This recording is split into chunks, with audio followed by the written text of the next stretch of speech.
कि आपकी फैमिली में अभी भी क्या कुछ ऐसे त्योहार वगैरह मनाए जाते हैं, पूजा पाठ डेली ये सब होता है? चलिए आप नहीं करते, फैमिली के और लोग क्या करते हैं अभी भी? मेरे परिवार में तो कोई नहीं करता, मतलब पूजा पाठ प्रार्थना ऐसा कुछ नहीं करता। आपके हिसाब से एक आइडियल सिटीजन को कैसा होना चाहिए? उसका वैज्ञानिक दृष्टिकोण हो और उच्च नैतिकता हो उसमें। आप राम, कृष्ण, गुरु नानक या मोहम्मद साहब, इन सबको आप कहते हैं कि ये इंसान थे, मर गए, चले गए, और मरा हुआ इंसान किसी को कुछ नहीं दे सकता, किसी के लिए कोई काम नहीं कर सकता।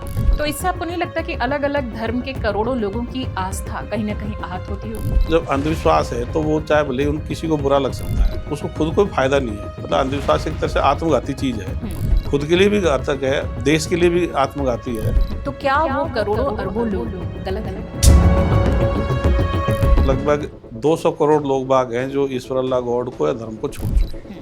मतलब विश्व की 1/4 जनता इसको छोड़ चुकी है। जहां आप चीन, जापान और नॉर्वे जैसे उच्च स्तरीय देशों की बात कर रहे हैं, वहां आप भारत को आस्था के नाम पर, धर्म के नाम पर कहां पाते हैं? अभी भारत में जैसे 2011 की जनगणना हुई थी, उसमें तो सिर्फ 33,000 लोग बाग ने अपने आप को नास्तिक दर्ज कराया था। किसी धर्म ग्रंथ में लिख दिया कि भाई ये फलाने जगह जमजम का पानी पवित्र है तो इसलिए दूध दिया।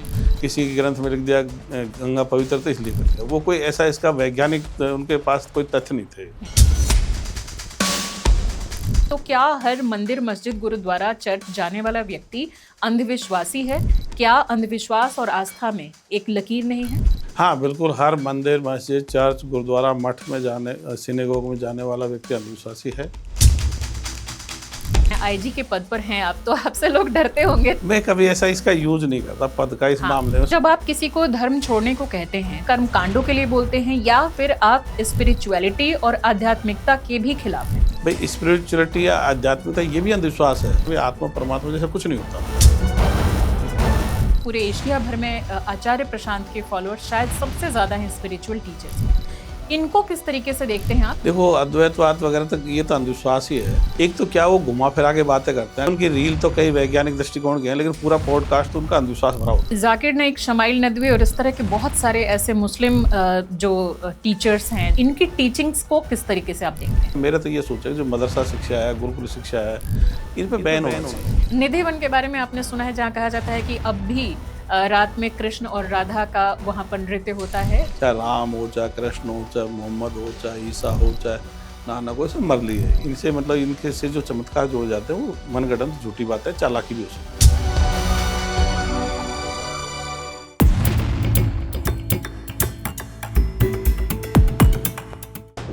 जयपुर में तैनात आईपीएस किशन सहाय जी के खिलाफ 53 वर्षीय एक महिला ने गंभीर धाराओं में केस दर्ज कराया है, जिसमें आरोप है कि आईजी साहब ने शादी का झांसा देकर उनके साथ मारपीट और जबरदस्ती की।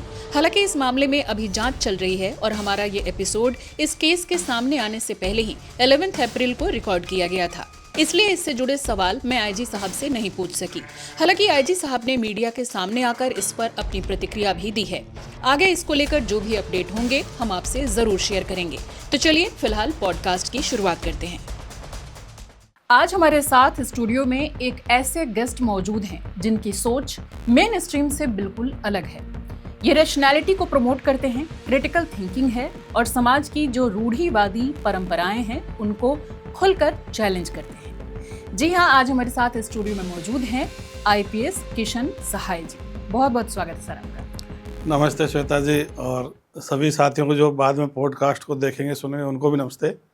साथियों, मैं किशन सहाय, आईपीएस, आईजीपी मानवाधिकार, पुलिस मुख्यालय जयपुर, राजस्थान।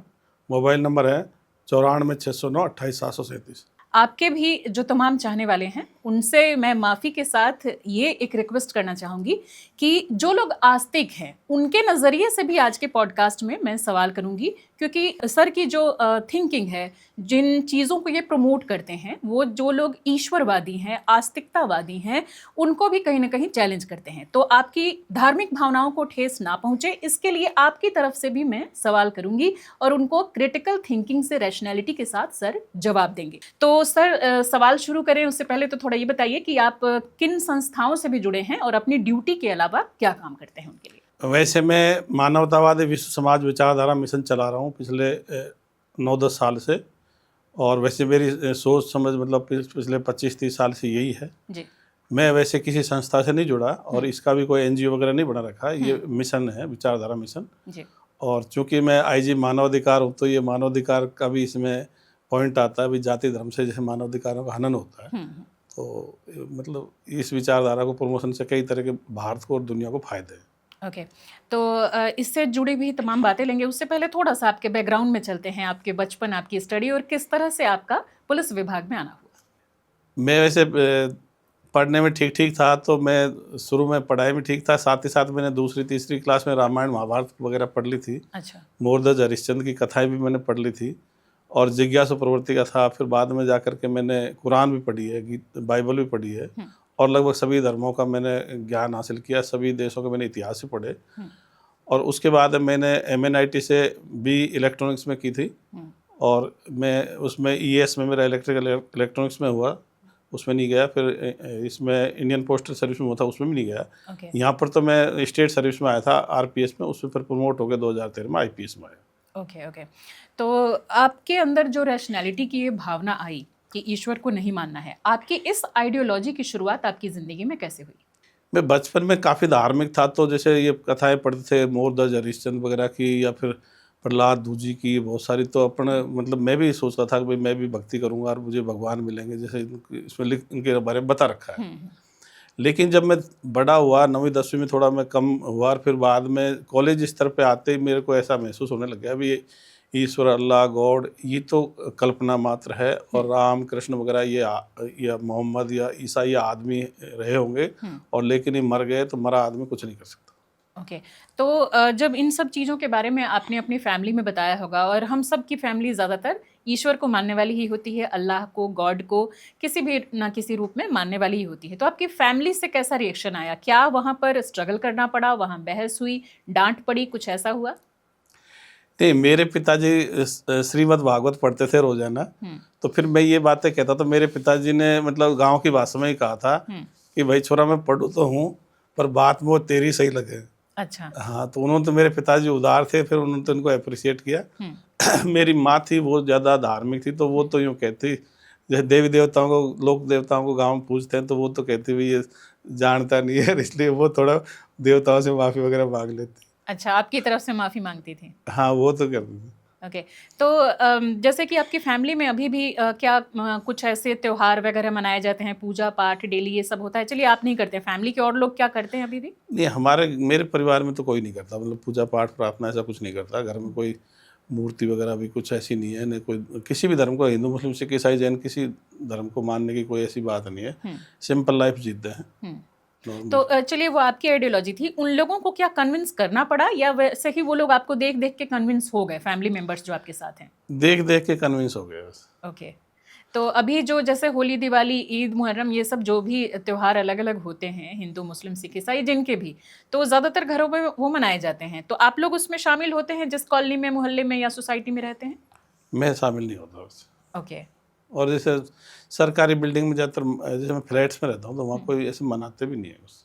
अच्छा, बाकी लेकिन पुलिस की जो फैमिली होगी, उनके बीवी बच्चे सब, वो लोग कहीं कुछ मनाते तो मैं जिस जगह रहता हूँ वो तो पुलिस की तो नहीं है, वो तो सिंपल मतलब सभी अधिकारी रहते हैं, सभी। अच्छा, तो वहाँ पर ऐसा कुछ आयोजन हाँ, वैसे नहीं होता है। ओके, यानी फैमिली मेंबर्स भी अब आपके रंग में रंग चुके हैं। सोसाइटी से किस तरह का आपको मतलब आपको रिस्पॉन्स कैसा मिलता है सोसाइटी से?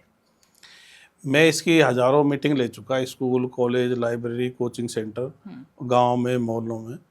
तो ऐसे बच्चों में तो लगभग 70% में लास्ट में सवाल करता हूँ उनसे कि भाई आगे से आप धार्मिक दृष्टिकोण के या ईश्वरवादी अल्लाहवादी दृष्टिकोण के रहना पसंद करोगे या वैज्ञानिक दृष्टिकोण के रहना पसंद करोगे? तो बच्चे तो 100% वैज्ञानिक दृष्टिकोण को ही पसंद करते हैं। और इवन मैं बड़े बुजुर्गों की मीटिंग ली, हर पॉइंट पर उनको समझाया, तो फिर बाद में सवाल किया भाई अब से तुम वैज्ञानिक दृष्टिकोण के रहना पसंद करोगे, ईश्वरवादी अल्लाहवादी दृष्टिकोण के रहना पसंद करोगे? दोनों हाथ खड़ा करके समर्थन करेंगे। तो बड़े बुजुर्ग भी 70-80% मतलब ये बात को पसंद करते हैं भाई विज्ञानवाद ही ये देश होना चाहिए। ओके, आपके हिसाब से एक आइडियल सिटीजन को कैसा होना चाहिए? उसका वैज्ञानिक दृष्टिकोण हो और उच्च नैतिकता हो उसमें। ओके, तो आप और स्वस्थ हो। हाँ, स्वस्थ होना तो खैर वो मस्ट है। तो आपको अपने आसपास, चाहे वो आपके डिपार्टमेंट की बात हो, सोसाइटी की बात हो, दोस्तों की बात हो, जिनको भी आप देखते हैं या सोशल मीडिया से जिनसे आप जुड़े हैं, तो क्या आपको आशा लगती है कि हाँ, ऐसे लोगों की संख्या बढ़ी है, बढ़ रही है, या आपको कहीं ना कहीं निराशा लगती है कि नहीं, बहुत काम करना पड़ेगा अभी? नहीं, संख्या तो तेजी से बढ़ रही है, लेकिन अभी बहुत कुछ जरूरत है। मैं ये मानता हूँ जब अपने देश में 5% जनता इस सोच की हो जाएगी वैज्ञानिक दृष्टिकोण की, तब ये तेजी से बढ़ेगा, फिर एक्सपोनेंशियल स्टडी के हिसाब से बढ़ेगा। अभी तो थोड़ा धीरे बढ़ रहा है, बढ़ तो खूब रहा है, लेकिन उतनी तेजी से नहीं बढ़ा। लेकिन एक थ्रेशोल्ड लिमिट क्रॉस हो जाएगी, मैं मानता हूँ 5-10% जब एक बार जनसंख्या हो जाएगी, फिर तेजी से बढ़ेगा ये। ओके। अच्छा, आप राम, कृष्ण, गुरु नानक या फिर वाहे गुरु नानक साहब, इन सबको, या मोहम्मद साहब, इन सबको आप कहते हैं कि ये इंसान थे, मर गए, चले गए, और मरा हुआ इंसान किसी को कुछ नहीं दे सकता, किसी के लिए कोई काम नहीं कर सकता। तो इससे आपको नहीं लगता कि अलग अलग धर्म के करोड़ों लोगों की आस्था कहीं ना कहीं आहत होती होगी? नहीं, देखो जैसे मतलब भावनाएं, जैसे जहाँ तक है, भावना तो सभी व्यक्तियों को होती है, चाहे वो आस्तिक हो चाहे नास्तिक। बिल्कुल। रही बात आस्था की, तो जब अंधविश्वास है तो वो चाहे भले उन किसी को बुरा लग सकता है, लेकिन उससे न तो उसको खुद कोई फायदा नहीं है। मतलब अंधविश्वास एक तरह से आत्मघाती चीज है, खुद के लिए भी घातक है, देश के लिए भी आत्मघाती है। तो इसका फायदा तो किसी को नहीं मिल रहा। हाँ, चालाक बेईमान प्रवृत्ति के लोग बाग हैं, या इन जैसे धर्म या मजहब में बड़े पदों पर बैठे हैं, उनको जरूर फायदा इसमें मिल रहा है, लेकिन आम जनता को तो कोई इसमें फायदा नहीं मिल रहा। इसलिए देश के लिए भी मतलब इसका कोई फायदा नहीं है। तो भावनाओं से अपन को अधिक देश हित और जनहित की जरूरत है। बिल्कुल। लेकिन इसके साथ एक सवाल ये भी उठेगा कि ज़्यादातर डेमोक्रेसी में बहुमत की मान्यता होती है, और आज की डेट में हम देखें तो पूरी दुनिया में बहुमत तो उन्हीं लोगों की है जो किसी न किसी रूप में ईश्वर, अल्लाह, गॉड को मानते हैं, या किसी भी धर्म मजहब के लोग, जो पंथ के लोग हैं, वो किसी न किसी रूप में मानते हैं, और पूरी मानव सभ्यता इसको लगभग मानती आई है। तो क्या वो करोड़ों अरबों लोग गलत हैं? देखो, अभी जैसे प्यू रिसर्च सेंटर है अमेरिका का, वो सर्वे निकालता रहता है।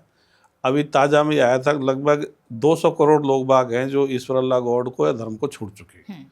मतलब विश्व की 1/4 जनता इसको छोड़ चुकी है। 225 करोड़ के आसपास ईसाई हैं, 200 करोड़ के आसपास से इस्लाम है, और 200 करोड़ के आसपास ही हिंदुइज्म है। हाँ, नहीं, हिंदुइज्म तो 120 करोड़ के आसपास है। हाँ, जैसे नंबर 1 पे आते हैं क्रिश्चियनिटी, फिर इस्लाम, उसके बाद हिंदुइज्म, नहीं, उसके बाद एथीस्ट। आप नहीं, एथिस्ट नहीं, एथिस्ट सेकंड थर्ड मान लो इनको। अच्छा। क्यों 200 करोड़ और उसके बाद यहूदी, और फिर बौद्ध धर्म वाले भी हैं। हाँ, फिर सिख आएंगे, फिर यहूदी आएंगे, फिर बौद्ध। तो हाँ, बौद्ध थर्ड, मतलब धर्म में तो बौद्ध 180 करोड़ करीब है। तो अच्छा, एक 2016 में खबर छपी थी, अगर 9 देशों में धर्म या मजहब खत्म होने के कगार पा गया। ओके। तो जैसे चीन है, हाँ, चीन में 90% लोग नहीं मानते। चीन, Japan, Sweden, Norway, Holland, Australia, New Zealand, तो 9 देशों में है, और ये तेजी से बढ़ रहा है। ओके। इवन इफ जैसे इस्लाम में भी अब एक्स मुस्लिम के नाम से मूवमेंट चल रहा है। काफी लोग मिले हाँ, मुझे भी। और वो एक्स मुस्लिम, वो उस कुरान की और जो इसमें हदीस में जो भी ईमानवी बातें लिखी हैं या लिंग भेदी बातें लिखी, उनको एक्सपोज कर रहे हैं। हाँ, और उनकी खिलाफत चलाते हैं, लोगों को जागरूक करने का भी हाँ, काम करते अच्छा, हैं। सब धर्मों में हो रहा है, क्योंकि सभी धर्म ग्रंथों में अपन ये कहते हैं भाई, कुरान, बाइबल, गीता या जैन अवेस्ता या और कोई जैसे है, उनकी कोई जरूरत नहीं है, क्योंकि इनमें या तो लिंग भेदी बातें हैं या कुछ ईमानवी प्रावधान है। तो इसमें आप भारत को कहाँ पाते हैं, जहाँ आप चीन, जापान और नॉर्वे जैसे उच्च स्तरीय देशों की बात कर रहे हैं, वहाँ आप भारत को आस्था के नाम पर, धर्म के नाम पर कहाँ पाते हैं? अभी भारत में जैसे 2011 की जनगणना हुई थी, उसमें तो सिर्फ 33,000 लोग बाग ने अपने आप को नास्तिक दर्ज कराया था।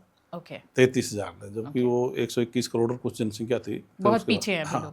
लेकिन ये पिछले 10-15 सालों से, और ये सोशल मीडिया आया है, उसके बाद तेजी से बढ़ी है। तो अब जब जनगणना होगी तो हो सकता है इसमें एक चीज़ हो रहा है, भारत में लोग बाग अभी क्या एकांत पढ़ने पसंद नहीं करते, बहुत सारे रीति रिवाज में शामिल होना पड़ता है जैसे, तो इसलिए वो शायद दर्ज नहीं करा रहे। लेकिन मेरे हिसाब से 1-2% पॉपुलेशन तो हो चुकी है इस तरह की, 2% तो हो गई होगी। जो मैं भी ऐसे बहुत लोगों को जानती हूँ जिनके परिवार में किसी न किसी धर्म को माना जाता है, लेकिन वो लोग व्रत नहीं रहते, जैसे कि नवरात्रि नहीं रहते। बहुत सारे बहुत मेरे मुस्लिम मित्र भी हैं, तो वो लोग रोज़ा नहीं रखते, या वो लोग ये नमाज नहीं पढ़ते। लेकिन हाँ, बोलते हैं कि मैं अल्लाह को मानता हूँ, लेकिन ये सब कर्मकांड जिसको हम बोल सकते हैं, इन सब में वो शामिल नहीं होते। इस तरह से भी धीरे धीरे उनकी संख्या बढ़ रही है। देखो, ईश्वर, अल्लाह, गॉड, वाहेगुरु, यहोवा, ये अंधविश्वास की जड़ है। जब तक आप इनको मानोगे तो फिर आप जन्नत जन्नम या स्वर्ग नरक को मानोगे, फिर आप वही अगले जन्म को मानोगे, तो फिर वो सारी चीजें वो फिर सारी की सारी आ जाती है। फिर एक सर्कल चलता हाँ, तो रहेगा। ये जड़ को जब तक खत्म नहीं करेंगे, ईश्वर अल्लाह गॉड ये कल्पना है, ये कोई शुरुआती कल्पना भी नहीं है, ये मानव सभ्यता में अधपर में कल्पना आई है कि एक ईश्वर अल्लाह गॉड कोई होता है। क्योंकि शुरुआती मानव सभ्यता में तो था भाई जल देवता, वायु देवता, सूर्य देवता, अग्नि देवता, इस तरह से थे। तो ये यानी जड़ कि को काटना है। प्रकृति की पूजा होती थी शुरू में। हाँ, प्राकृतिक चीजों को, लेकिन उनकी पूजा की जरूरत नहीं है। एक्चुअली उनको समझना है, अब सूर्य में हाइड्रोजन संलयन करके हीलियम बन रहा है, और उसको पूजने का कोई फायदा नहीं है।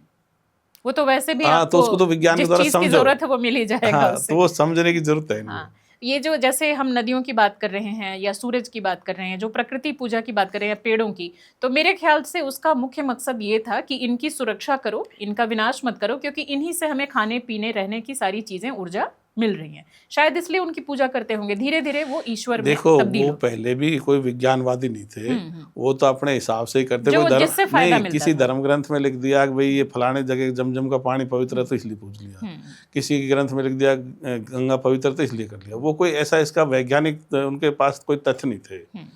और फिर पूजने से तो कोई फर्क भी नहीं पड़ता। पेड़ को पूजो, पेड़ क्या समझेगा भाई मेरी पूजा हो रखी है, नदी क्या समझे इस बात को। तो अगर मान लो संरक्षण करो, इसका तो जलवायु का संरक्षण होना चाहिए, न कि मतलब पर्यावरण का संरक्षण की जरूरत है, न कि पूजा पाठ की। तो इसमें लेकिन एक सवाल लोग अक्सर उठाते हैं, जो भी एथीस्ट या जो एग्नोस्टिक होते हैं, उनसे जो थीस्ट लोग होते हैं वो सवाल पूछते हैं कि तो क्या हर मंदिर, मस्जिद, गुरुद्वारा, चर्च जाने वाला व्यक्ति अंधविश्वासी है? क्या अंधविश्वास और आस्था में एक लकीर नहीं है? हाँ, बिल्कुल, हर मंदिर, मस्जिद, चर्च, गुरुद्वारा, मठ में जाने, सिनेगोग में जाने वाला व्यक्ति अंधविश्वासी है, और मतलब उसमें उनको जाने की कोई जरूरत नहीं है। तो आस्था और अंधविश्वास की लकीर आखिर कैसे खींची जाए? एक ही बात है, अगर धार्मिक चीजों में जो आस्था करा है वो अंधविश्वास ही है। आस्था भी यानी पूरी तरह से आप अंधविश्वास मानते आस्था का मतलब अगर आप उसको जोड़ो भी, धार्मिक मामलों में आस्था रखना वो अंधविश्वास है। तो क्या आपकी इस आइडियोलॉजी से लोग आपको एंटी रिलीजन या एक्सट्रीमिस्ट जो हैं ये सब नहीं बोलते?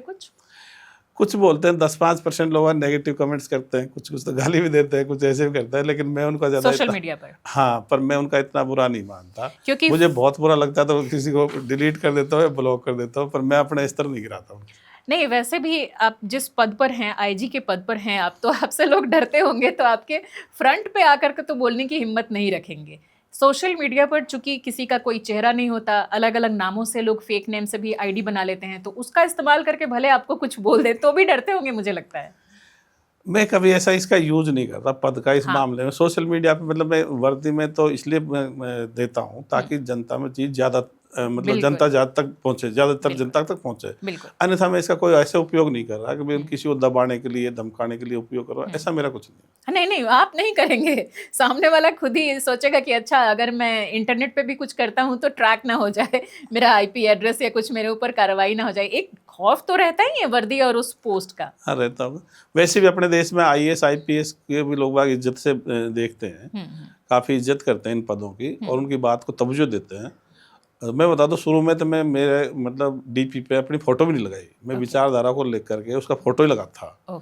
फिर मैंने मेरी सिविल में फ़ोटो लगाई, सिविल मतलब वर्दी में नहीं लगाई, फिर बाद में वर्दी में लगाई, क्योंकि वो रीच कम हो रही थी, मतलब जनता तक बात जा नहीं रही थी। तो फिर मैंने सोचा भी अपन को जनता तक बात पहुंचानी है, और ज़्यादातर तो फिर लोग अपने पक्ष में तभी आएंगे, क्योंकि उस वर्दी से एक ऑथेंटिसिटी, एक विश्वास तो बढ़ता ही है। हाँ, कि अगर ये बोल रहे हैं तो उनकी बातों में कुछ ना कुछ दम तो होगा, ये सोच के भी लोग सुनते हैं।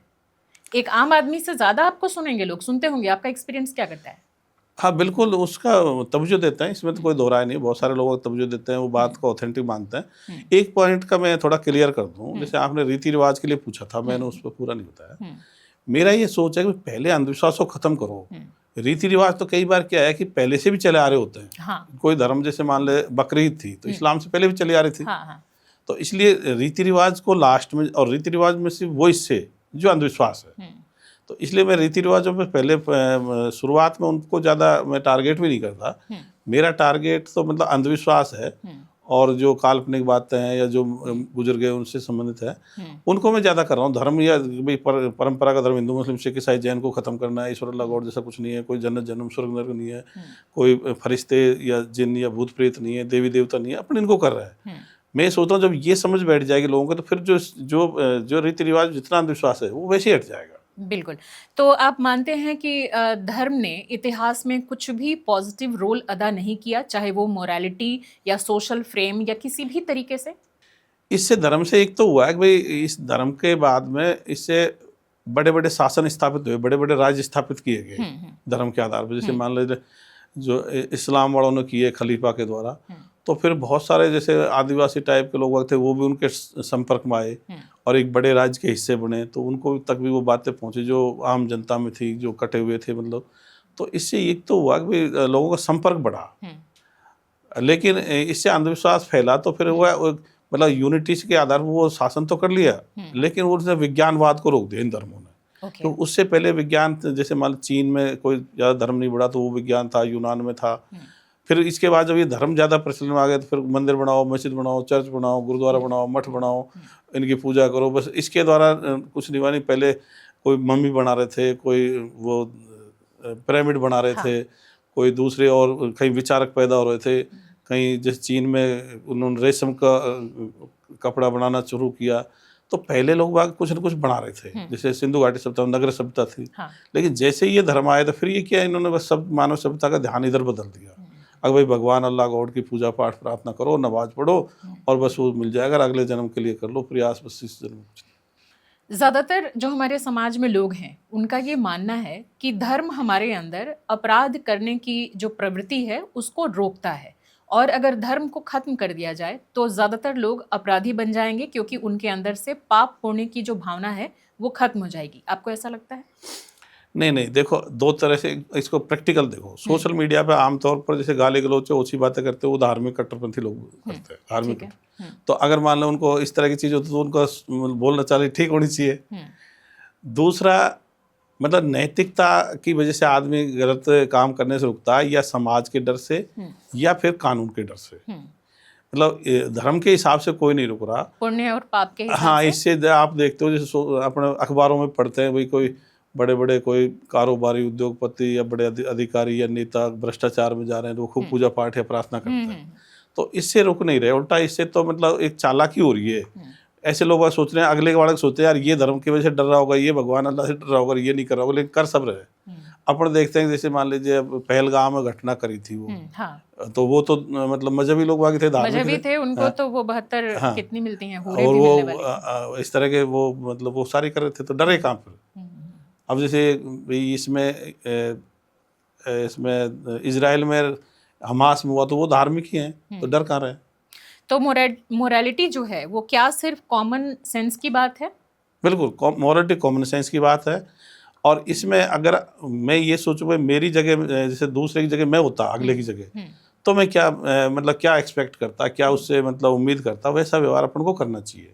मैं मान लीजिए कुर्सी बैठा हूँ कहीं पे SBI जी के पद पे, और मेरे पास कोई व्यक्ति आता है और वो पीड़ित है, तो मैं ये सोचूँ इसकी जगह मैं होता तो फिर मैं उससे मतलब क्या व्यवहार की उम्मीद करता, क्या एक्शन की उम्मीद करता, वो मेरे को करना चाहिए। ओके तो लेकिन अगर मोरालिटी पूरी तरह से कॉमन सेंस पर आधारित है तो अलग अलग धर्म मजहब मानने वालों की मोरालिटी अलग अलग चीज़ों के लिए डिफरेंट क्यों होती है? जैसे किसी के लिए गाय को खाना मारना मोरालिटी के हिसाब से गलत है और किसी के लिए वो गलत नहीं है। किसी के लिए पूरा नॉनवेज खाना ही गलत है, जैसे जैन धर्म की अगर बात कर लें, और किसी के लिए बिल्कुल नहीं है। किसी के लिए शराब पीना मोरालिटी के खिलाफ है और किसी के लिए नहीं है। ऐसा क्यों?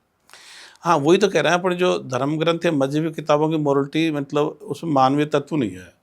वो कोई गाय के लिए आदमी मार देगा, कोई नबी किसान के लिए मार देगा, कोई दूसरी तरह से कर रहा है, वो गुस्ताखी कर दी हुई नबी किसान में, या सब किताब ये पवित्र किताब या मजहबी किताब मतलब गुस्ताखी वो बेअदबी कर दी, उसको मार दिया।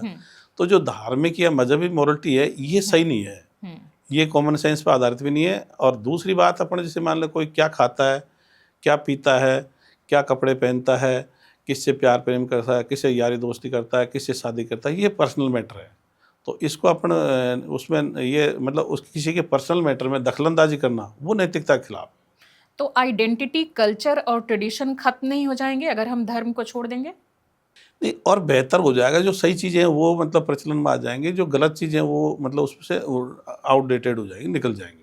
लेकिन कैसे? किसी धर्म से किसी की आइडेंटिटी जुड़ी है तो वो बोलेगा अगर मैंने धर्म छोड़ दिया तो मेरी तो पहचान ही खत्म हो गई। भाई पहचान तो उसके जैसे उसके क्वालिफिकेशन से है, उसका एड्रेस से है, उसका गांव से, ये पहचान होती है। धर्म से तो मान लो कोई नहीं मानता तो उसका कोई एड्रेस वगैरह अगर उसको लेटर भेजेंगे तो जाएगा ही जाएगा। तो कास्ट, क्लास और पावर स्ट्रगल, क्या ये थोड़े ना खत्म हो जाएगा अगर हम धर्म खत्म कर रहे हैं? ये तो फिर भी एग्जिस्ट करेगा। नहीं तो अपन कास्ट को भी खत्म ही करना चाहते हैं। अपन तो कहते हैं भाई जाति मुक्त या जातिविहीन समाज का निर्माण करना चाहिए। ये जाति प्रथा ने या जाति व्यवस्था ने अपन को बहुत परेशानी खड़ी करी है, एकजुट नहीं होने दिया भारत को। और अपने देश ने जो हजारों साल की गुलामी झेली है उसमें जाति प्रथा का बहुत बड़ा मतलब कारण है, ये बहुत बड़ा। और क्लास और पावर स्ट्रगल को कैसे खत्म करेंगे हम लोग? क्लास तो जैसे भी गरीब अमीर की जैसे क्लास है, तो इसका तो जिसमें ये मानता हूँ कि भारत में जैसे मान लो विज्ञानवाद पे देश आ जाए, हाँ बिल्कुल, और विज्ञान तकनीकी प्रगति करे तो फिर गरीबी काफी हद तक मतलब बेरोजगारी काफी हद तक मिट जाएगी। और जब बेरोजगारी मिट जाए तो गरीब मिट जाएगी, तो फिर ये क्लास जो बहुत ज्यादा फर्क नहीं रह पाएगा उससे। हर ट्रेजेडी को फेथ के खिलाफ मानना, क्या ये सही है? जैसे कि ट्रेजेडी कहीं हो जाए तो आप ये कहते हैं कि भगवान होता तो उस व्यक्ति के साथ ट्रेजेडी क्यों होती? नहीं, जो लोग बाग भगवान अल्लाह गॉड को मानते हैं वो कहते हैं भाई वो सब कुछ करता है। पेड़ का पत्ता भी हिलता तो उसकी मर्जी से हिलता है। बिल्कुल, ये कहा जाता है। तो जब वो घटनाएं घट रही है तो फिर उसमें भी उनका रोल होना चाहिए। बिनु हरि कृपा अब मान लो तृण नहीं डोले। किसी व्यक्ति को शेर खा गया तो अब उसका शेर खा गया था उसको कि भाई कहते हैं भाई उसके बिना तो हो नहीं सकता, यानी भगवान की मर्जी से खा रहा है शेर। हाँ, तो फिर ये तो गलत माना जाएगा। तो आप क्या रिलीजन खत्म करने की बात प्रैक्टिकली जो बोल रहे हैं वो प्रैक्टिकली पॉसिबल लगता है आपको हमारे देश में ये? हाँ बिल्कुल पॉसिबल है, क्योंकि अपन देखो अब अलग नहीं है दुनिया से। अपन दुनिया के साथ कदम से कदम मिला के चलना पड़ेगा। अपना पड़ोसी देश चीन है, वहाँ 90% लोग बाग किसी ईश्वर अल्लाह गॉड को या किसी धर्म को नहीं मानते। हाँ। और वो वर्ल्ड की 44 टेक्नोलॉजी में से 37 पहले स्थान पा गया। और अपन मतलब एक में भी नहीं है। तो हम क्यों पिछड़ा रहेंगे? हमारी ये पीढ़ी, वर्तमान पीढ़ी ये चाहती है कि हमारा देश भी सुपर पावर बने। और सुपर पावर बनने का रास्ता वैज्ञानिक दृष्टिकोण और विज्ञानवाद ही है। तो हम उस पर क्यों नहीं जाएंगे? और ये जो धर्म वाला जो अंधविश्वास है, ये मजहब है, ये तो बाधक है। तो बाधाओं को तो हटाना है। तो जब तक ये बाधाएं रहेंगी तो अपन उस लक्ष्य तक पहुंच नहीं पाएंगे। ओके, लेकिन अगर कोई व्यक्ति धर्म से वास्तव में स्ट्रेंथ पाता है तो क्या आप कुछ काउंसलिंग से उसको उससे अलग कर सकते हैं? जबकि ये जो धर्म में वो डूबा हुआ है ये उसकी सदियों की कंडीशनिंग है जो कि उसके मसल मेमोरी में है, उसके डीएनए में है, उसके रग रग में है। कैसे इसको निकालेंगे? नहीं, ये डीएनए में तो नहीं है, ये क्या है कि परवरिश में है एक्चुअल में। डीएनए से कहने का मतलब ही वही था, सदियों से चला आ रहा है। सदियों से चला आ रहा है, लेकिन जो बच्चे के मतलब डीएनए में नहीं आया। क्योंकि देखो जैसे मान लीजिए हॉस्पिटल है, उसमें 2 बच्चे पैदा हो और सपोज वो बदल जाते हैं। जयपुर में हुआ था एक मतलब सांगनेरी हॉस्पिटल में, तो बच्चा बदल गया। एक हिंदू वाला बच्चा मुसलमान चला गया, मुसलमान वाला हिंदू का आ गया। वो लड़का लड़की थे। तो जब हिंदू वाले को महिला को लड़की थी तो उसने कहा मेरे तो लड़का हुआ। अच्छा। अब फिर उनका डीएनए टेस्ट हुआ और डीएनए टेस्ट के बाद वो लड़का तो हिंदू गया, लड़की मुसलमान की चली गई। अच्छा। अब सपोज करो डीएनए टेस्ट की व्यवस्था नहीं होती और वो लड़की मतलब हिंदू के आती, तो वो तो बड़ी होकर राम राम करती, और वो लड़का मान लो मुसलमान के जाता तो बड़ा होकर अल्लाह अल्लाह करता। बिल्कुल। तो डीएनए में कहाँ हुआ फिर? बिल्कुल, बहुत जबरदस्त। मतलब ऐसा ये कब का केस है? ये 3-4 साल हो गए। और किसी को भी देख लो, मतलब ये तो जैसे परवरिश होती है ना घर पे। हाँ। जैसे कोई किसी घर में कोई देवता को मानता है तो उसी को पूजेंगे। दक्षिण भारत में कोई दूसरे देवता उसको पूज रहे हैं। तो कंडीशन मतलब परवरिश से हो रही है, कंडीशनिंग दिमाग की। बिल्कुल बिल्कुल। तो जब आप किसी को धर्म छोड़ने को कहते हैं तो क्या जो लोकल जो वहाँ की चीज़ें चलती रहती हैं जिसको कि लोक धर्म हम कहते हैं उसके लिए बोलते हैं, कर्म कांडों के लिए बोलते हैं, या फिर आप स्पिरिचुअलिटी और आध्यात्मिकता के भी खिलाफ हैं? भाई स्पिरिचुअलिटी या आध्यात्मिकता ये भी अंधविश्वास है। ये भी आत्मा परमात्मा की बात करता है। तो अपन तो कहते हैं भाई आत्मा परमात्मा जैसा कुछ नहीं होता। सजीव के लक्षण होते हैं जो सजीव में होते हैं, अपन विज्ञान किताब पढ़ते हैं। परमात्मा जैसा कुछ होता नहीं है। तो अपन तो सभी अंधविश्वासों की खत्म करने की बात कहते हैं। और धर्म से क्या है, धर्म को क्यों खत्म करना चाहिए, इसके कई रीजन्स हैं। एक तो धर्म अपन में क्या है, विश्व स्तर के गुट हैं धर्म। हिंदू एक गुट हो गया, इस्लाम एक गुट हो गया, बौद्ध एक गुट हो गया। अब जैसे ईरान के साथ सारे मुस्लिम वर्ल्ड के बहुत सारे लोग जुड़ गए, तो गुट है ये विश्व स्तर। तो ये गुटबाजी पैदा कर रखी है मानव सभ्यता। दूसरा क्या है, इससे अलगाववाद की भावना पैदा होती है। मतलब दूसरों से अलग महसूस करता है आदमी। अपने धर्म वाले से तो जुड़ाव महसूस करेगा पर दूसरे धर्म वालों से दूरी महसूस करता है। तीसरा क्या, जितने भी अंधविश्वास है वो धर्म ग्रंथों में धर्म के साथ जुड़े हुए हैं, तो वो है। तीसरा क्या, लिंग भेद जो है वो भी धर्म ग्रंथों में है। तो इसलिए इनको खत्म करना इसलिए जरूरी है, इनका कोई फायदा कुछ नहीं है। हाँ, महिला पुरुष सबके लिए अलग अलग और जातियों के हिसाब से भी धर्म में भी सब बना रखे हैं नियम। अब जैसे इस्लाम में तो कह दिया भाई ये काफिर और ये दूसरे मुशरिक या वो हैं क्या नाम से मोमिन है, एक तो मोमिन हो गया, काफिर मुशरिक उनके खिलाफ हो गया। हाँ। हिंदू में भी जैसे वर्ण व्यवस्था हो गई, भाई ये शूद्र हो गया और ये बड़ा हो गया, तो वो क्या है, उल्टा एक तरह से समाज में मतलब द्वेष पैदा कर रखा है। वही ऊंच नीच वाली चीज जो है ऊंच नीच बना द्वेष। रखी है। अब काफिर या मुशरिक को तो वो बिल्कुल नगण्य मानते हैं, मतलब बहुत नीचा मानते हैं। तो अगर आप स्पिरिचुअलिटी को भी रिजेक्ट कर रहे हैं तो क्या मेडिटेशन वगैरह जो कि उसका मुख्य हिस्सा माने जाते हैं, कई रिसर्च बताते हैं कि उससे मेंटल हेल्थ को फायदा पहुंचता है, क्या इसको भी फिर रिजेक्ट कर रहे हैं? तो ऐसा कुछ फायदा पहुंचने से अपना कुछ इसका फायदा क्या मिला? जैसे मान लो ओलंपिक में कोई फायदा मिलता है इसका, या कोई और मेंटल हेल्थ में? मेंटल हेल्थ को कैसे परखें? अपने देश वालों ने कोई ज़्यादा मतलब खोज भी नहीं कर रखी भाई, जैसे भाई विज्ञान बहुत ज़्यादा अपन नोबेल प्राइज जीत लिए हों, ऐसा भी कुछ नहीं आ रहा। तो उसका फर्क क्या आ रहा है? हाँ, बहुत लोग वैसे बोलते हैं कि डॉक्टर ने भी मुझे कहा कि मेडिटेशन करो, मुझे काफ़ी फायदा हुआ, मानसिक शांति मिली। भाई देखो, मानसिक शांति कैसा है, जैसे कोई समस्या आई तो उस समस्या का समाधान करने का प्रयास करो। मैं मतलब तनाव क्यों आता है, जैसे भाई एक तो यह है कि भाई गलती या मिस्टेक कम से कम करो, या मतलब अपराध या जो भी करते हो कम से कम करो। वो कम करेंगे तो वैसे आपको ज़्यादा तनाव आएगा नहीं। फिर भी आदमी गलतियाँ हो जाती है, और गलती हो गई तो क्या है कि या मान लो अपन से कोई कमजोरी है तो दूसरे की मदद ले लो, और फिर भी अगर मान लो नहीं है तो झेल लो।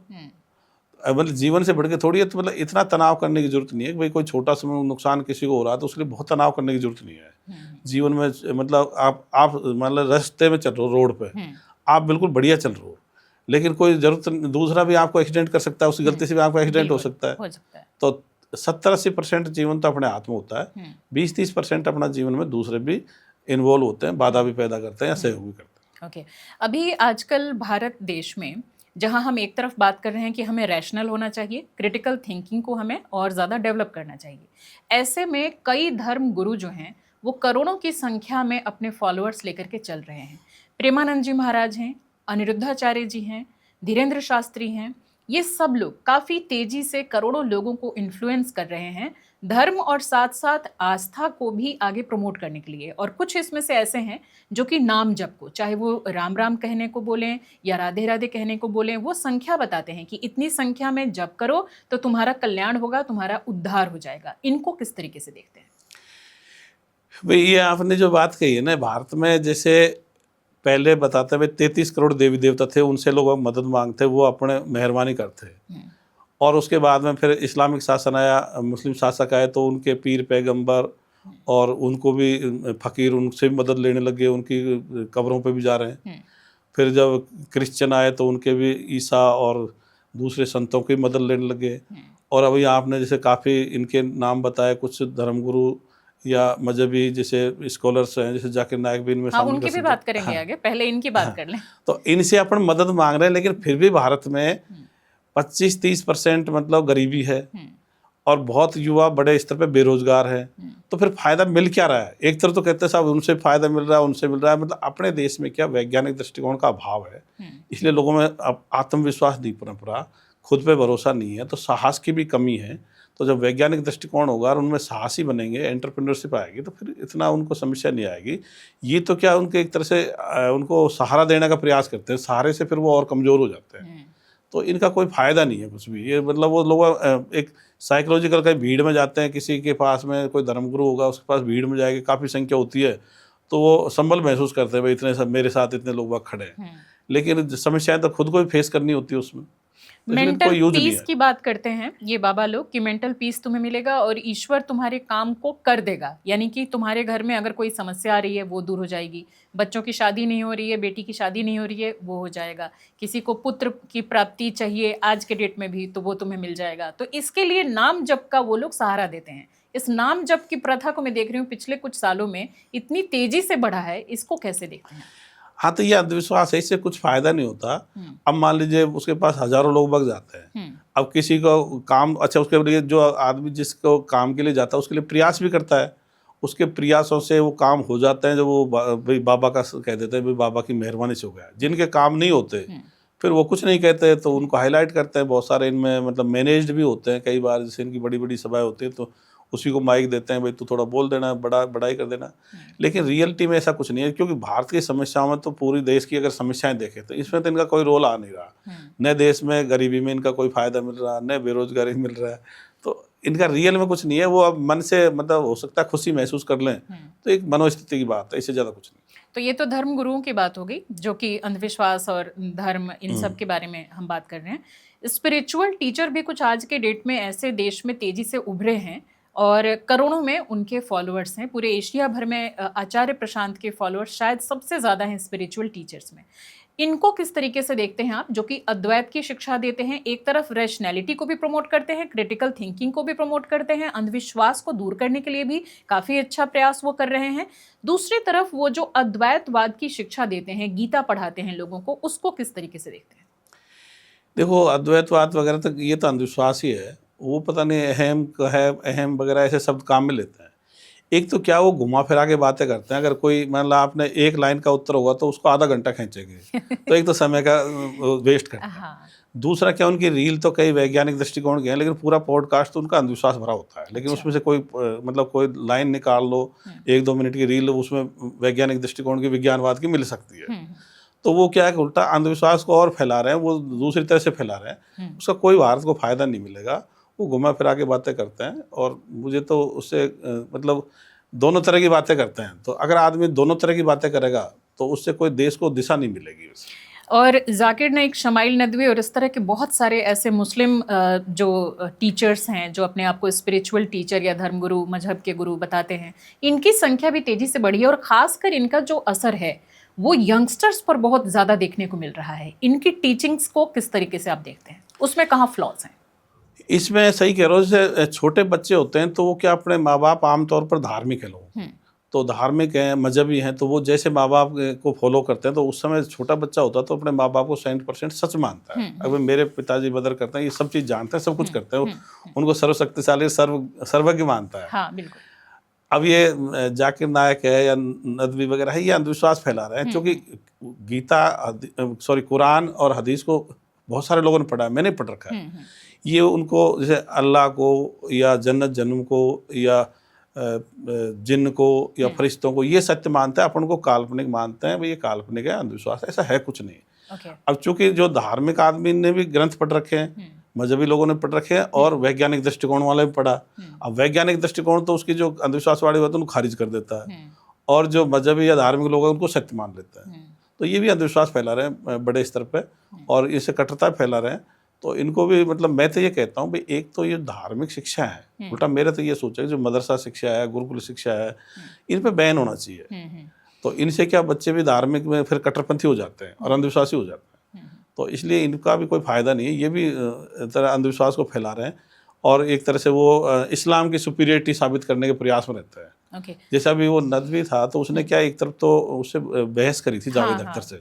तो पहले तो कह रहा था भाई धर्म ग्रंथों का सारा मत लो, मजहबी किताब, और बाद में कहने लगा भाई अल्लाह ने या खुद गॉड ने फ्री विल दी है, तो फ्री विल तो किताब से ही बता रहा है। बिल्कुल। तो एक तरफ तो चालाकी से कहता भाई उसके हमको जरूरत नहीं है। फिर उसने जो बात कही थी वो ये कही थी कि भाई हम तर्क के आधार पे साबित करेंगे कि भाई कोई इस प्रकृति को बनाने वाला है।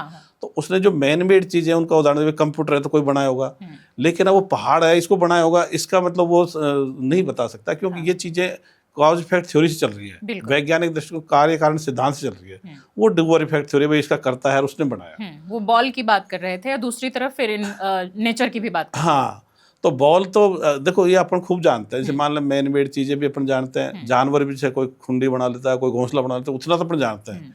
लेकिन प्रकृति वाली चीज़ें इनको तो मतलब जैसे मान लो अपन ने पहाड़ अभी बनते हैं, कहीं ज्वालामुखी आ रहा है तो पहाड़ बन रहा है, उसको कोई बना थोड़ी रहा है। तो पठार, नदी वगैरह ये तो अपने हिसाब से बन रही है, बरसात होती है अपने हिसाब से होती है, उसका कारण होता है। हाँ, पूरे ब्रह्मांड और सृष्टि की भी बात चल रही थी। हाँ, तो उसमें वो क्या, एक तो कई बहुत सारे लोग ये सवाल करते हैं साहब प्रकृति को कौन चला रहा है। तो ये इसमें इस क्वेश्चन में गड़बड़ है। प्रकृति को एक यूनिट नहीं है इसको चला रहा हो। प्रकृति में एक साथ लाखों घटनाएं घटती हैं। कहीं मान लीजिए ज्वार भाटा आ रहा है, तो कहीं भूकंप आ रहा है, तो कहीं कोई प्रजनन से बच्चे पैदा हो रहे हैं, तो कहीं बरसात हो रही है। तो इनके अलग अलग कारण है। कहीं उल्का पिंड टकरा हाँ, उल्का पिंड आ रहा है, कहीं नए ग्रह बन रहे हैं। हाँ, तो इसलिए प्रकृति में बहुत सारी घटनाएं एक साथ घटती, तो कोई एक साथ कुछ नहीं करा। जो बरसात कर रहा है, अब गाय मतलब शेर है गाय को खा रहा है, तो अब ये सारे के सारे एक कैसे करेगा, तो अलग अलग कारण है उनके। हाँ, और जब तक नहीं पता पूरी चीजों का तब तक हम ये कह सकते हैं कि हमें नहीं पता। हो सकता है आगे विज्ञान इस बारे में भी कुछ और चीजें निकाले, जानकारी आए नहीं सामने। बिल्कुल, आपने सही कहा भाई, हम यही कहते हैं भाई प्रकृति के जितने रहस्य खुले विज्ञान से खुले हैं, और जो बचे हुए रहस्य वो विज्ञान से खुलेंगे। इसलिए अभी विज्ञान अभी कोई अपनी आखिरी सीमा पर नहीं आया। बिल्कुल बिल्कुल। इसलिए नहीं आया तो आज ही क्यों कहते हैं कि अब नहीं खुले, जो बचे हुए रहस्य उनके पीछे अल्लाह गॉड ईश्वर है। बिल्कुल बिल्कुल। अच्छा, एक चीज और कही जाती है कि जो हमारी धार्मिक गैदरिंग्स होते हैं वो कहीं ना कहीं हमारे लिए साइकोलॉजिकल बेनिफिट्स लेकर के आते हैं, सोशल गैदरिंग लेकर के आते हैं। जैसे कि कुंभ वगैरह की बात करें या मुस्लिम लोग जो अपनी यात्राएं करते हैं उनकी बात करें, तो कुंभ के लिए कहा जाता है कि सदियों पहले राजाओं ने और ऋषियों ने आम लोगों के लिए भी और अपने लिए भी इसकी शुरुआत की थी 4 जगहों पर, कि यहाँ पर सब लोग आएंगे, एक दूसरे से जो उनके मत होंगे वो एक दूसरे से साझा करेंगे, जो उनके व्यापार होंगे वो बढ़ेंगे, एक दूसरे से उनमें जो मिलनसार होने की प्रवृत्ति है वो बढ़ेगी। तो उन फायदों के चक्कर में इनकी शुरुआत की गई। क्या उनका स्वरूप बदला या उनको उसी रूप में आज भी देखा जाए और उनके इस फायदे को, इस सोशल गैदरिंग को साइकोलॉजिकल बेनिफिट्स के लिए देखा जाए? देखो, एक तो उन्होंने जो शुरू किया था ना, उन्होंने ऐसे नहीं सोचा था, वो तो अंधविश्वास के हिसाब से शुरू किया था। चाहे मक्का मदीना की हज यात्रा हो, उम्रा यात्रा हो, चाहे 4 धाम की यात्रा हो, वो तो अंधविश्वास की वजह से किया। अब क्या वर्तमान में देखते हैं कि अंधविश्वास है तो लोग जस्टिफाई करने के लिए उसको ऐसा कहते हैं। ये बात सही है कि एक जगह इकट्ठे होने से कई फायदे होते हैं। हाँ। तो आप वैसे भी इकट्ठे हो सकते हो, तो उसमें बहुत सारी चीज़ें, लेकिन अंधविश्वास के नाम पे इकट्ठे होने से क्या अंधविश्वास और बढ़ता है। तो हम अपनी पीढ़ी को मतलब अंधविश्वास देके जाएंगे तो फिर अगली पीढ़ी भी उसी तरह से चलेगी। तो आप गैदरिंग करो, दूसरे हिसाब से भी कर सकते हो, इवेंट के तौर पे कर लो, लेकिन ये अंधविश्वास को बढ़ाने की जरूरत नहीं है। हाँ, जैसे कि ये साइंटिफिक इवेंट वगैरह होते हैं, हम लोग उसमें शामिल होते हैं। हाँ, बहुत सारे इवेंट कर सकते हो आप मनोरंजन के लिए। खेल कूद, जैसे कुश्ती के दंगल लगा लिए। मैं तो ये मानता हूँ खेल कूदों से ज्यादा ओलंपिक वगैरह होते हैं, देश में भी होते हैं। अच्छा, मैं देखती हूँ कि सबसे ज्यादा गरीब लोग ही मंदिर भी जाते हैं, मस्जिद भी जाते हैं, और सब जो भी धार्मिक स्थान है, और सबसे ज्यादा यही लोग बाबाओं के पास भी जाते हैं। इसके पीछे की वजह आपको क्या लगता है? मुझे ऐसा लगता है उनमें आत्मविश्वास की कमी है, थोड़ा साहस की कमी है, क्योंकि थोड़ा आदमी आर्थिक रूप से कमजोर होता है तब भी उसमें थोड़ा साहस घट जाता है। और सबसे ज्यादा सफर भी वही लोग करते हैं। हाँ, देखो, ये अंधविश्वास के पास जाएंगे तो फायदा तो कुछ होगा नहीं। अच्छा, वो कुछ न कुछ मतलब दे के आएंगे, खर्चा करके आएंगे, किराए भाड़े में खर्च करेंगे, तो नुकसान तो आर्थिक रूप से भी उनको हो रहा है। तो फायदा तो कुछ होने वाला ही नहीं है, तो ऐसे नुकसान होता है। वो फिर एक तरह से उस पर आश्रित हो जाते हैं, तो और ज़्यादा फिर कमज़ोर होते जाते हैं। कुछ लोग ऐसा मानते हैं कि मंदिरों में उनकी हीलिंग होती है, या वो एक खास एनर्जी फील करते हैं, पॉजिटिविटी फील करते हैं। क्या उन लोगों को भी मंदिर जाने से हमें रोकना चाहिए? देखो, रोकने वाली बात तो अपन किसी के लिए करें, अपन मंदिर, मस्जिद, चर्च, गुरुद्वारा, उनको क्या समझाना अपन यही कह रहे हैं भाई, वो उनको जो पॉजिटिव बातें कह रहे हैं वो मनोस्थिति है, इससे ज़्यादा उसका कुछ फायदा नहीं है। तो ये तो आप तो मतलब जैसे मान ले, आप प्रेरित तो किसी भी चीज़ से हो सकते हो। जैसे एक कहानी आती है कि राजा था, कोई कुएं में गिर गया, हार गया था, फिर उसने देखा भाई कई बार मकड़ी ऊपर चढ़ गई, और उससे प्रेरित हो गया।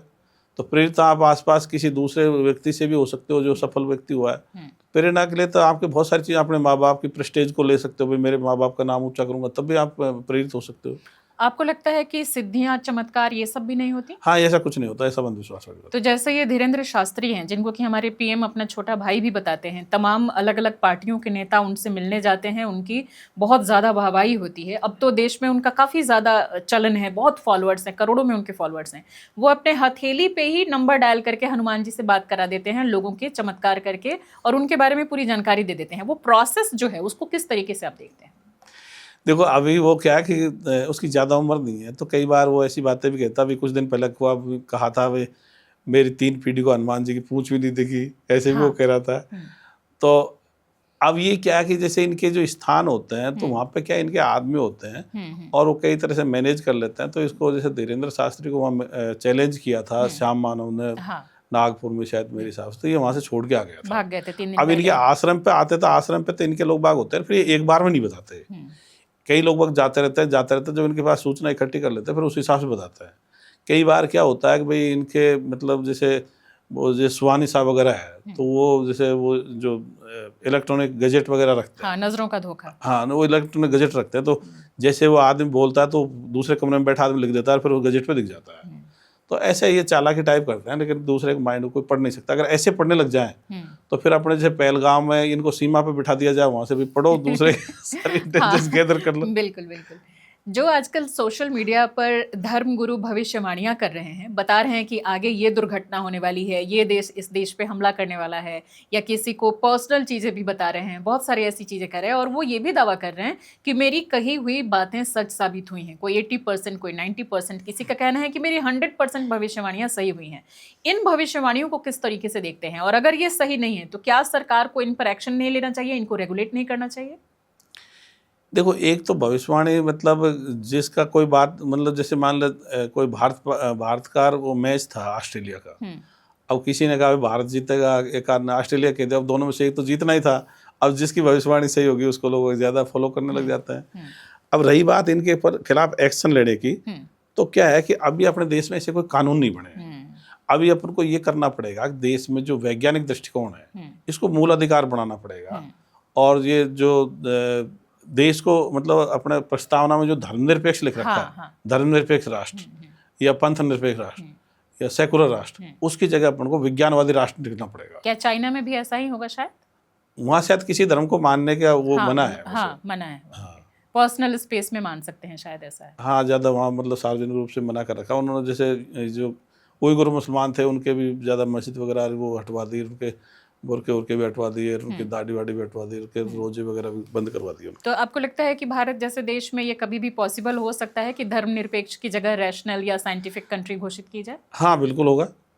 अब देखो तेजी से बढ़ रहे हैं, और मुझे तो भी या तो अब देश में जो जनता है वो बदलाव चाह रही है, या तो जो वर्तमान पार्टी ये इसको अपना ले, नहीं फिर इसके आधार पर फिर नई राजनीति भी पैदा हो सकती है। अगर ये नहीं करेंगे तो लोग बाग इससे उकता भी रहे हैं, मतलब ये पीक टाइप आ गया, अब ये डाउनफॉल जाएगा, अब विज्ञानवाद की तरफ देश मुड़ना चाह रहा है। ओके, क्या किसी पॉलिटिकल पर्सन का धार्मिक होना, मजहबी होना, उसके अपने निर्णय लेने की क्षमता को भी इफेक्ट कर सकता है? हाँ, कहीं ना कहीं से इफेक्ट करेगा, कर सकता है। कर सकता है। तो हमें ये उम्मीद करनी चाहिए कि हमारे जो पॉलिटिकल लीडर्स हैं वो कम से कम रैशनल हों, साइंटिफिक बातें करें, मंदिर मस्जिद गुरुद्वारा जाना अपना थोड़ा कम करें, या फिर उनको एक डर है कि अगर ऐसा नहीं करेंगे तो ज़्यादातर लोग जो कि मान रहे हैं धर्म को वो उनके पीछे नहीं आएंगे, उनको वोट नहीं करेंगे। हाँ, ऐसा उनको डर हो सकता है, इसलिए वो इसमें उनको बदलने में जोर तो आएगा। जो पहले से भी घोषित रूप से धार्मिक या मजहबी बने हुए हैं, अब वो अपने आप को रैशनल घोषित करते तो उनको जोर तो आएगा ही आएगा। लेकिन अगर वो नहीं कर पाएंगे तो फिर नई राजनीति भी आ सकती है इसमें। ओके, तो क्या धर्म हमें वास्तव में बैकवर्ड बनाता है, हमें तार्किक होने से रोकता है? बिल्कुल। कोई अपन को 2500 साल पहले जाता है कि भाई उसके बाद कोई ज्ञान आया तो उसकी जरूरत नहीं है। कोई कहता है 2000 साल पहले जो किताब में लिख दिया वो फाइनल है, कोई 1500 साल पहले, कोई 500-600 साल पहले, तो पीछे तो ले ही जाता है। तो मतलब जो रेशनल थिंकिंग है वो तो वर्तमान की बात करती है, जितना ज्ञान आ गया उसको और ऐड करो, लेकिन जो धार्मिक लोग आ गए उनकी किताब में लिख दिया उसके बाद किसी ज्ञान को ऐड ही नहीं करते। तो क्या ये विचार आम जनता के लिए बहुत रेडिकल हैं? रेडिकल तो हो सकते हैं, लेकिन अब जबकि इसमें एक चीज़ है, जो शुरू में जो व्यक्ति सुनता है उसको बहुत अटपटा लगता है, बुरा लगता है, लेकिन जब वो बार बार सुनता है तो फिर क्या उसके सुनने का हैबिचुअल हो जाता है, वो अभ्यस्त होता है, और जो हैबिचुअल होता है रोज रोज फिर उसमें सोचने भी लग जाता है, और जब सोचने लग जाता है तो उसको लगता है आसपास तो घटना इसी तरह से घट रही है, जैसे वो धर्म ग्रंथों में मजहबी किताब लिखी वैसे कोई घटनाओं का मेल नहीं खा रहा, तो फिर वो सोचते सोचते मतलब उनमें से फिर अपनी तरफ आ रहे हैं लोग। ओके, तो जस्टिस का अल्टीमेट सोर्स क्या है अगर गॉड नहीं है, ये लोग सवाल कर सकते हैं। जस्टिस का तो देखो, मान लो अपने किसी के साथ अन्याय हुआ तो पहली बार तो वही प्रोटेस्ट करेगा, वही बदला लेने का प्रयास करेगा। अगर उसका पार नहीं पड़ेगी तो जैसे मान लो किसी गांव में तो समाज भी रहता है, वो गांव वाले भी उसका मतलब विरोध करते हैं, अन्याय के खिलाफ खड़े हो जाते हैं। उसके बाद में कानून है, उसके हिसाब से फिर सजा मिलती है। तो यही चीज़ें हैं जो मतलब जस्टिस के लिए है। दूसरा आदमी अगर नैतिकता होगी तो आदमी इनजस्टिस करेगा नहीं, दूसरा इनजस्टिस नहीं करेगा। हमारा देश ऐसा है, यहाँ इतनी घटनाएं होती हैं और इसके बावजूद भी लोगों को जल्दी इंसाफ नहीं मिल पाता। ये आप खुद उस सिस्टम में हैं तो मुझसे बेहतर आप जानते होंगे। लोगों को फिर कहीं ना कहीं जब इंसाफ नहीं मिल पाता या वो उस दरवाजे तक पहुँच ही नहीं पाते, उनकी पहुँच ही नहीं होती, तो ऐसे में उनको बस एक ही उम्मीद रहती है कि भगवान इसका बदला लेगा या भगवान इंसाफ करेगा। ये वाली जो लाइन है ये मैंने भारतीयों में बहुत ज़्यादा सुनी है। आपको नहीं लगता कि अगर हम उनसे भगवान ही छीन लेंगे तो उनकी ये उम्मीद भी छीन लेंगे? नहीं, देखो, न्याय कम मिलता है उसका 2-3 ये कारण है। एक तो अपना जो देश में अपना समाज है, हाँ। जो समाज में मान लो नैतिकता का काफ़ी कमी है। हम्म। तो चाहे पुलिस वाले हों, चाहे नेता हो, चाहे जुडिशरी वाले, हाँ। उनमें भी उतनी नैतिकता जितनी समाज में। भ्रष्टाचार बहुत है। हाँ, भ्रष्टाचार, बेईमानी, पक्षपात, ये सब बहुत है। हाँ। तो चूंकि जो समाज में गड़बड़ है तो वो तो सब जगह झलकेगा। वो मतलब अन्याय में भी वो उतना ज़्यादा सख्ती से नहीं लेंगे। इसके साथ साथ जो वैज्ञानिक दृष्टिकोण का अभाव है, तो समझ के भी कमी है। कई बार भ्रष्टाचार नहीं होता पर समझ का भी घाटा होता है, तो इसलिए नहीं होता। लेकिन आप ये सोचते हो कि भगवान बदला लेगा, ऐसा तो कुछ नहीं होगा। भगवान इंसाफ करेगा। भगवान तो जैसे कुछ ऐसा है नहीं जो इंसाफ करेगा। ये तो अपन को समाज बदलना है। जो समाज बदलेगा तो फिर लोग क्या। दूसरी बात क्या है कि अभी जो गवाह होते हैं वो भी आमतौर पर डर जाते हैं, या तो डर जाते हैं। जो गवाही नहीं देगा तो फिर न्याय कैसे होगा। या फिर यूँ सोचते हैं यार मैं क्यों दूसरे के लिए परेशानी उठाऊं। मतलब वो एक बार थाने में बुला लेंगे, उसी के लिए कहेगा अरे पुलिस बार बार बुलाती है, मैं क्यों परेशान हूँ, तो गवाह नहीं देते। इसलिए गांव में भी कई बार जो झगड़े होते हैं तो उनके लिए गवाह बनाने पड़ते हैं। उनको जो मौके पे होते हैं उसके बजाय कोई दूसरे बनाने पड़ जाते हैं। कई बार ऐसा होता है। तो चूंकि आम जनता में जब नैतिकता का अभाव रहेगा या साहस की कमी होगी, दूसरे के लिए आप पेन नहीं लोगे, तो इसका मतलब आप में नैतिकता नहीं है। या आप डर रहे हो भाई इसकी गवाह दूंगा तो मेरे कुछ कर देगा, तो साहस की कमी है। तो नैतिकता और साहस बढ़ेगा तब देश में इंसाफ बढ़ेगा। वैसे तो रिलीजन, पॉलिटिक्स या एक्सट्रीमिस्ट, आपके काम के लिए सबसे ज्यादा खतरा आपको किससे लगता है? मुझे तो खतरा नहीं लगता। धीरे धीरे उल्टा अपने देश को तो बदलाव होगा ही होगा। तो सब मिलकर के मुझे तो लग रहा है जो वर्तमान में नेता हैं ये भी बदलेंगे। वो भी, क्योंकि उनको भी सब जाति धर्म के लोगों के पास जाना पड़ता है। हाँ, ये जो है जो जातिगत संगठन बने हैं, जैसे सेनाएं बनी हुई है, जैसे करणी सेना, भीम सेना, तेजा सेना, जो देव सेना, बहुत सारी सेना है, परशुराम सेना जो ये लोग बाग जरूर कट्टरपंथी है। या जैसे मतलब लश्कर तौबा वगैरह जैसे मुसलमानों में काफी सिम्मी फिम्मी बना रखी है। तो ये कट्टरपंथी ज्यादा है। तो इन पे तो उल्टा बैन होना चाहिए। ओके, आपके डिपार्टमेंट से आपके काम को लेकर के कभी कोई बैकलैश मिला? नहीं, मेरे से तो मतलब काम के हिसाब से तो मेरे से जनता भी ठीक रही, अधिकारी भी ठीक रहे, ऐसे मुझे कोई दिक्कत आई। जैसे कि आप लोगों को धर्म वगैरह छोड़ने, ईश्वर को न मानने को लेकर के बोलते हैं, तो इस पर आपके डिपार्टमेंट से क्या सहयोग मिलता है? बैकलैश तो चलिए आपने कहा कि नहीं मिलता, क्या सपोर्ट मिलता है? नहीं, वो तो न्यूट्रल है, कोई सपोर्ट भी नहीं मिल रहा मुझे, न कोई ज़्यादा नुकसान वगैरह ऐसा भी कुछ नहीं हो रहा। ये तो इस बारे में वो कुछ अपना कोई कमेंट्स नहीं आते। ओके, मानवतावादी विश्व समाज जो आप बनाना चाहते हैं, इसको किस तरीके से ग्राउंड रियलिटी में आप इम्प्लीमेंट कर रहे हैं, उसका प्रोसेस थोड़ा बताइए। देखो, जैसे मतलब पहले की चीज़ें हैं वो तो परवरिश में आ जाती है, धर्म मजहब की बात है। हाँ। ये नई चीज़ है, तो ये तो इसका तो प्रचार प्रसार तरीका है। तो अपने जैसे मीटिंग, हज़ारों मीटिंग ले ली, फिर सोशल मीडिया पे लिख रहे हैं, फेसबुक पे लिख रहे हैं, और यूट्यूब पे भी है और इंस्टाग्राम पे भी है। तो इसको ज़्यादा से ज़्यादा लोगों तक जा रही है। तो मेरे से मतलब भारत के हर मतलब जगह जगह से फ़ोन मैसेज आते रहते हैं, और लोग वाग इसको बहुत लाइक कर रहे हैं। और जैसे मैं राजस्थान से हूँ, तो राजस्थान में मतलब 70-80% गाँव के लोग वाग मेरे से जुड़े हुए हैं। ओके। और वो खुद सोचना चालू कर रहे हैं। ओके, तो आपकी जो साइंस बेस्ड आइडियोलॉजी है, क्या एक नई तरह का ये बिलीफ सिस्टम नहीं खड़ा कर रहा है? नहीं, ये तो बिलीफ नहीं, तो रियलिटी कर रहा है। ओके, बिलीफ सिस्टम के खिलाफ। मतलब ऐसा ना हो कि हम एक धर्म को खत्म कर रहे हैं। नहीं, इससे तो मतलब इसमें देखो, उसमें तो और क्या एक नया कल्ट हम शुरू कर रहे हैं, बोल रहे हैं, इन्फोर्स कर रहे हैं कि नहीं तुम्हें ऐसा करना है। एनफोर्स जैसा कुछ नहीं है, अपन तो मतलब प्रोपोगेट कर रहे हैं। हाँ। प्रचार प्रसार कर रहे हैं। पर इसमें वो चीज़ आएगी नहीं, क्योंकि विज्ञानवाद की बात करेंगे तो कोई भी कर लो, इसमें सब बराबर हो जाता है। एक बार जैसे समझ बैठी, इसमें कोई फॉलोवर वाला सिस्टम नहीं है। हाँ। इसमें लीडरशिप तो होगी। हाँ। भाई कोई विचारधारा चलाएगा, उसके भी लीडरशिप तो होती है। होंगे, हाँ। लेकिन इसमें फॉलोवर उतना उस तरह का नहीं है। अगर भाई उसको जैसे कल्ट में होता है, धर्म होता है कि यहाँ आपको ये आना है, ये करना है, इस तरीके से आपको ये पूजा करनी है, या ये कल्ट को फॉलो करना है। मतलब इसमें क्या सब बराबर हो, जिसके समझ बैठ गए वो बराबर हो जाता है। उसमें वो क्या बड़ा पद पर रहता तो वो बड़ा ही माना जाता है। ओके, आपने कास्ट और सरनेम को भी डिसॉल्व करने की बात की, जो कि B.R. अम्बेडकर साहब ने भी कहा था, एनिहिलेशन ऑफ कास्ट। आपको क्या लगा, कितने लोग इससे सहमत हुए, या कितने लोग अभी आपके साथ जुड़े हैं और इसको भी खत्म करने के लिए सहयोग मिल रहा है? ये सही कह रहा हूँ मैं तो। जैसे मान लो जहाँ रहा, तो जैसे नेम प्लेट होती है हमारे पुलिस वालों के पास, तो नेम प्लेट पे भी सरनेम वगैरह था तो वो तुड़वा दी है, दूसरी उन्होंने बना ली। और मेरा ये भी था कि भाई अपने जैसे ऑफिस के बाहर भी जैसे है तो वहाँ भी वो नाम के साथ जाति नहीं लिखे हैं। क्योंकि इससे क्या कि जैसे मान लो कई बार थानेदार है, अब कोई पीड़ित आदमी आ गया और जो उसके साथ मारपीट करी है वो उसी जाति का है। तो उसमें उतना विश्वास नहीं बन पाएगा, उसकी तरफ ये देखेगा तो इसकी जाति का है। क्यों अपने देश में जाति व्यवस्था में लोग अपनी जाति के लोगों पे ज़्यादा विश्वास करते हैं, दूसरी जाति के लोगों पे कम विश्वास करते हैं। तो इसका काफ़ी फायदा मिला, लेकिन इसमें क्या है, ये बड़े स्तर पे और इसकी ज़रूरत है। जो बड़े नेता हैं, बड़े अधिकारी हैं, उनको भी ये पहल करने की ज़रूरत है। तो जितना इसका ज़्यादा प्रचार प्रसार होगा तो उससे क्या उनको भी फायदा है, जनता को फायदा है। अपने डिपार्टमेंट में आप लोगों को बोलते हैं कि सरनेम वगैरह ना यूज़ करें? हाँ, मैं तो कभी किसी का आदेश भी निकाला तो मैं उनके किसी के भी सरनेम नहीं लगाता। लेकिन आपके नाम में है शायद, ये सहाय आपका सरनेम है? नहीं, ये सरनेम नहीं, ये सेकंड नेम है।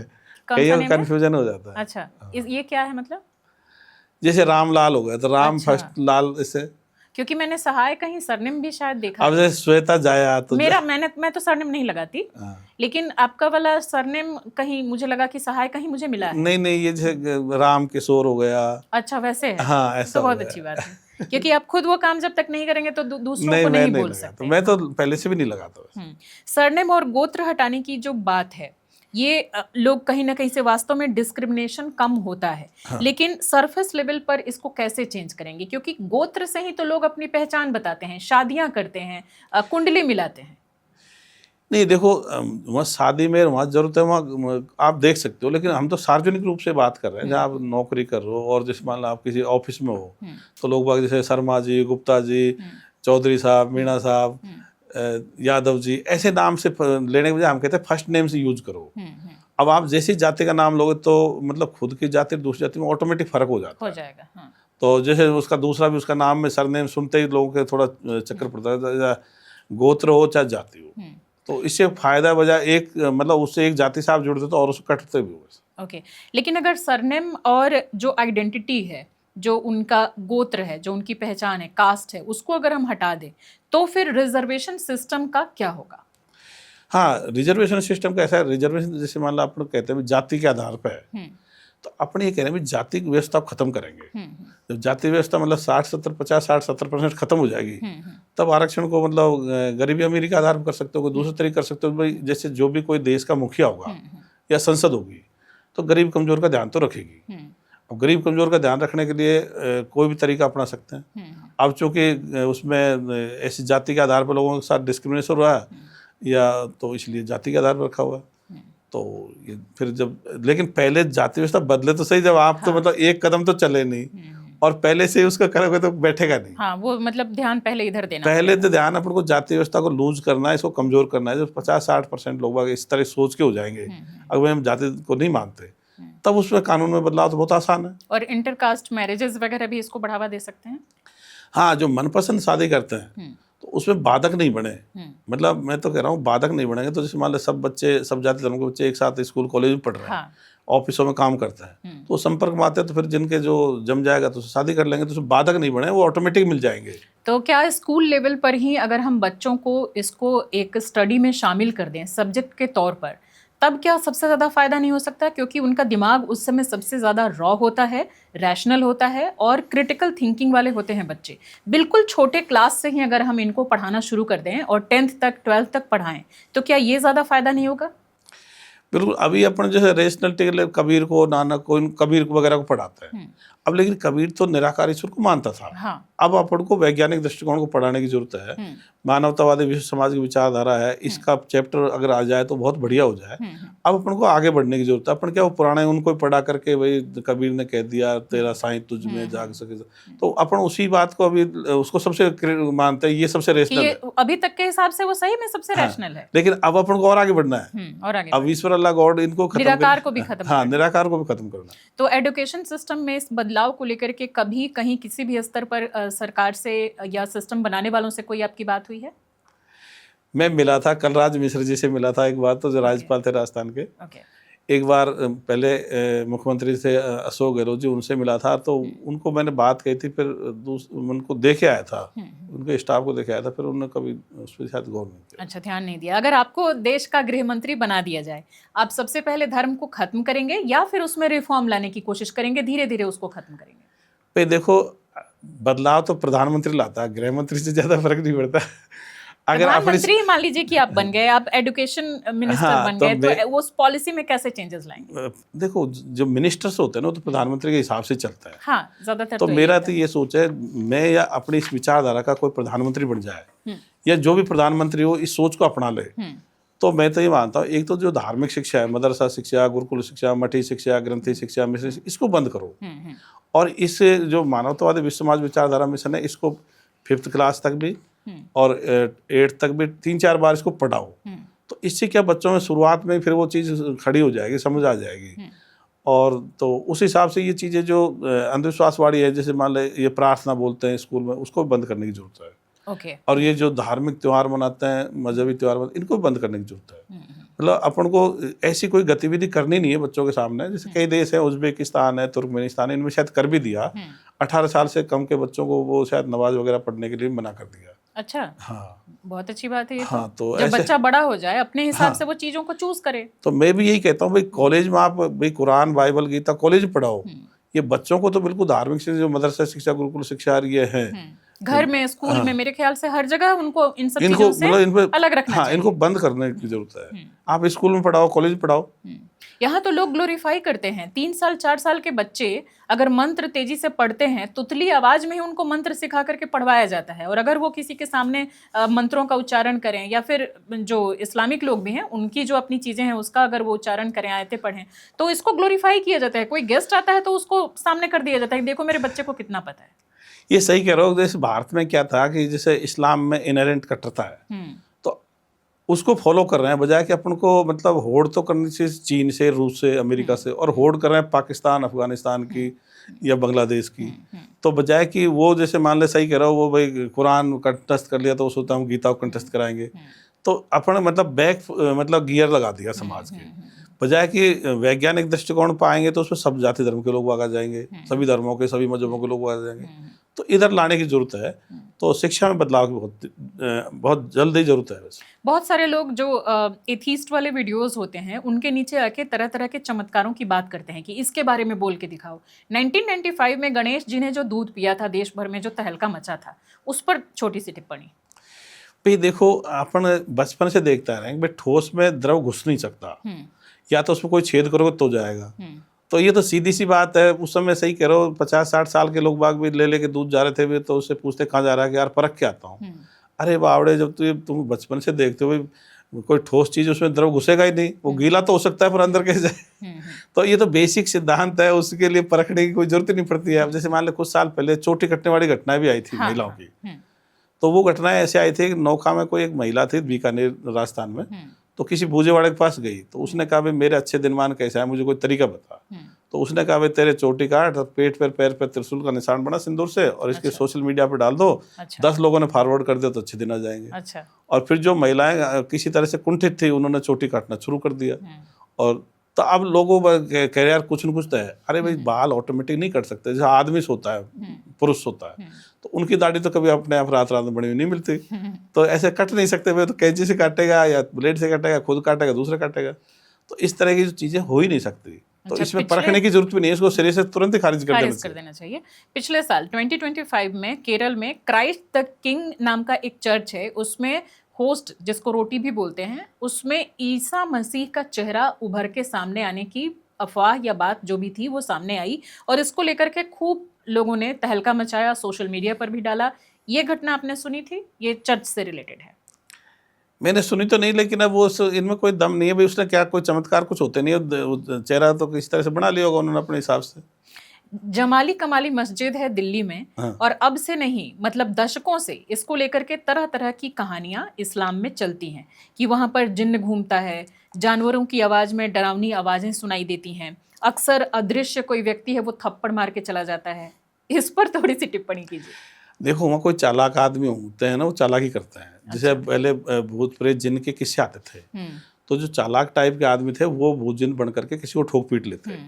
कई महिलाएं थी, जैसे मान लो किसी आदमी संपर्क हो गया, तो फिर वो कहती भाई मेरे तो जिन्न आता है। तो लोगों में क्या था भाई, जिन्न तो घी दूध भी खा जाता है और बच्चे भी हो जाते हैं, तो वो कोई आदमी आता होगा। पर घर वालों को दूर रखने के लिए ये तो फनी सी बात हो गई बहुत। नहीं रियलिटी समझ गई, मैं समझ गई। हाँ, तो ये ऐसा हो ही नहीं सकता, वो सब झूठी बात है। कोई को चालाकी रच रहा है, उसको पकड़ो, ढंग से सीसीटीवी कैमरे लगा दो।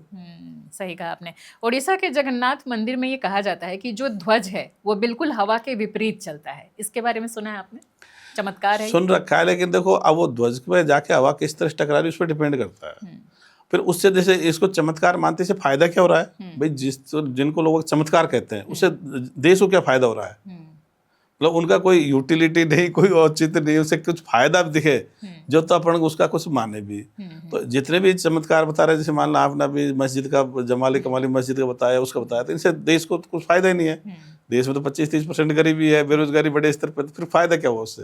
इसी तरीके से जो हिमाचल प्रदेश के कांगड़ा का जो ज्वाला देवी माता का मंदिर है, वहां कहा जाता है कि वो ज्वाला सदियों से जल रही है बिना किसी ईंधन के, और दावा किया जाता है कि कई साइंटिस्ट आकर के सोर्स का पता करके चले गए, लेकिन कुछ पता नहीं चला। देखो साइंटिस्ट तो नहीं आए होंगे, लेकिन वर्ल्ड में बहुत जगह इस तरह की चीज़ें हैं।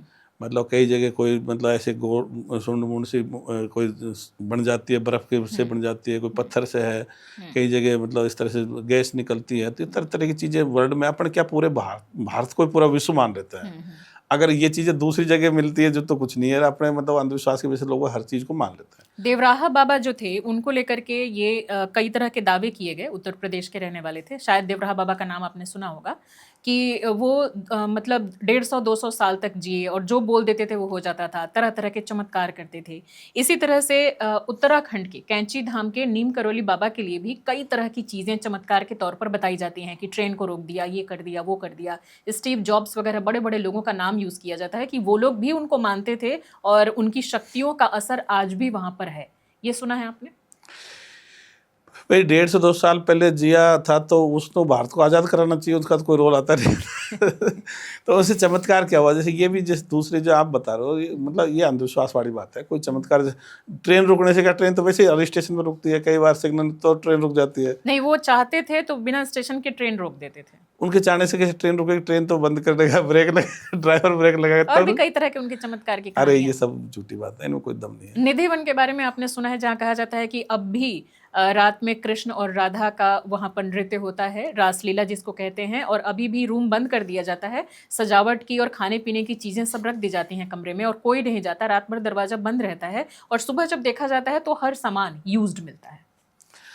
अब देखो वही तो उसके मालिक है, वही खोलते हैं, वही रखते हैं, तो ये सब वो तो मतलब कुछ भी कह देंगे, लोग अंधविश्वास मान लेते हैं। जी भाई ऐसा कुछ नहीं है, जो मर गए सो मर गए, जो हज़ारों साल पहले जिनको कहते हुए उस समय हुए थे और मर गए, चाहे राम हो, चाहे कृष्ण हो, चाहे मोहम्मद हो, चाहे ईसा हो, चाहे नानक हो, सब मर लिए। इनसे मतलब इनके से जो चमत्कार जुड़ जाते हैं वो मनगढ़ंत झूठी बात है, चालाकी भी हो सकती है उससे। जो तनोट माता के मंदिर के लिए कहा जाता है कि भारत पाकिस्तान के युद्ध में बाकी जगह तबाह हो गए लेकिन उस मंदिर को कोई नुकसान नहीं हुआ, बम वहां गिरा, फटा नहीं, इसको कैसे देखते हैं? देखो वो 20-25 किलोमीटर अंदर है, अगर इसमें कहते साहब मोर्टार के गोले नहीं फटे, तो एक तो मोर्टार की रेंज होती है 1-2 किलोमीटर, तो इसका मतलब पाकिस्तान की सेना 1-2 मतलब 20-25 किलोमीटर अंदर आ गई। तो मुद्दा तो ये होना चाहिए था कि पाकिस्तान की सेना इतने अंदर क्यों आई, लोंगे वाला मेर वहाँ पे, और हमने कह दिया गोले नहीं फटे। अब मान लो रेत पे पड़ेगा तो कई बार नहीं फटता, अभी जैसे झारखंड में गोला मिला शायद दूसरे विश्व युद्ध का, वो नहीं फटा। कई बार अब ईरान वाले कह रहे हैं साहब वो B-2 बॉम्बर से कई डाले थे, वो नहीं फटे। अब फटना नहीं फटना ये तो उस पर डिपेंड करता है, कोई उसकी रासायनिक क्रिया सेल में हुई नहीं हुई। हम जैसे पुलिस वाले कई बार गैस आंसू गैस चलाते हैं, कई सेल नहीं फटते, तो ये तो उसमें इसकी मतलब ये तो रासायनिक क्रिया उसकी बात है, विस्फोटक की प्रक्रिया की बात है, इसमें तनोट का क्या लेना देना है। और भानगढ़ के किले को लेकर जो दावे किए जाते हैं कि वहां तो जानबूझ के पुरातत्व विभाग किसी को शाम के 6 बजे के बाद जाने नहीं देता, भूतों का आतंक होता है।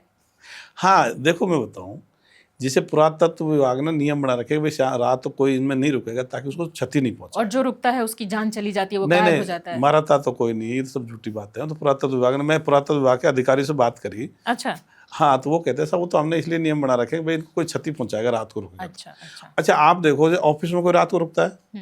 रुकता है कोई? नहीं। स्कूल में रुकते हैं? नहीं। तो बस तो ये तो सरकारी डराने के लिए फिर ये बना रखा है। और क्या, नहीं वहाँ के लोग बाग तो जानते हैं, पर वो तो सोचते हैं भाई जितना ज्यादा लोग बाग आएंगे तो अपनी मतलब ग्राहकी बढ़ेगी, इसलिए ठीक आओ। यंग लोग तो आपसे प्रेरित होते हैं आपकी बातों को सुन करके, जो हमारे बुजुर्ग लोग आपको सुन रहे हैं, चलते चलते उनको क्या संदेश देना चाहेंगे? अगर उनके बच्चे रैशनल बनना चाहते हैं, आस्तिकता छोड़ना चाहते हैं, एथीस्ट बनना चाहते हैं, ईश्वरवादी नहीं रहना चाहते, तो क्या उनको अपने बच्चों को उस रास्ते पर चलने देना चाहिए या उनको डांट टपट के कि नहीं कैसे नहीं मानोगे, उनको जबरदस्ती मनवाना चाहिए? उनके लिए एक संदेश दे दीजिए। भाई जो भी उम्र में बड़े हैं, उम्र दराज लोग बाग हैं, उनसे मेरा ये कहना है कि वो भी भारत को एक सुपर पावर देश देखना चाहते हैं और उनके देश की गुलामी झेली है। 1947 में तो पढ़ा आज़ाद हुए, अब तो उसके 100 साल भी नहीं हुए। तो वो भी ये चाहते हैं कि भाई ये देश सुपर पावर बने। तो मैं यही चाहता हूँ भाई आप अपने बच्चों को वैज्ञानिक दृष्टिकोण के बनने दो और आप भी बनो, क्योंकि ये देश में आपका, मैं तो कह रहा हूँ, किसी 90 साल भी उम्र हो गई और वो मान लो 5 साल और जिएगा तो 5 साल भी योगदान दे जाए। किसी की मान लो 110 साल की उम्र हो गई और वो 1 साल और जीता है तो वो भी इसमें योगदान दे और देश को सुपर पावर बनाने में अब मैं तो हर एक का योगदान के मतलब आपसे उम्मीद करता हूँ, विश्वास करता हूँ कि आप इसमें जुड़ करके और इस देश को विज्ञानवाद के रास्ते पर आगे बढ़ाओगे। तो हमारी बातचीत बहुत ही रोचक रही। हो सकता है कुछ लोगों के लिए ये थोड़ी सी कंट्रोवर्शियल भी रही हो, क्योंकि बहुत सारे लोग जो ईश्वरवादी हैं, जो मानते हैं गॉड को या अल्लाह को, वाहेगुरु को या किसी भी स्वरूप में, तो हो सकता है कि वो थोड़े आहत भी हुए हों। उन सब से मैं माफ़ी चाहूँगी, लेकिन साथ ही ये भी रिक्वेस्ट करूँगी कि आप रैशनल थिंकिंग, क्रिटिकल थिंकिंग को थोड़ा प्रमोट करें, वैज्ञानिक सोच को प्रमोट करें और सर के साथ आप जुड़िए। और इन्होंने पूरी अपनी इन्फॉर्मेशन शुरू में दी थी और इस वीडियो के डिस्क्रिप्शन में भी मैं पूरी जो इसकी जानकारी है वो दूंगी कि किस तरीके से आप सर से जुड़ सकते हैं। चलिए सर, आप इतनी दूर से, जयपुर से फ्लाइट लेकर के यहाँ नोएडा हमारे साथ सिर्फ इस पॉडकास्ट को करने के लिए आए, इसके लिए दिल से बहुत बहुत शुक्रिया, बहुत बहुत धन्यवाद। Thank you. Thank you sir, thank you so much.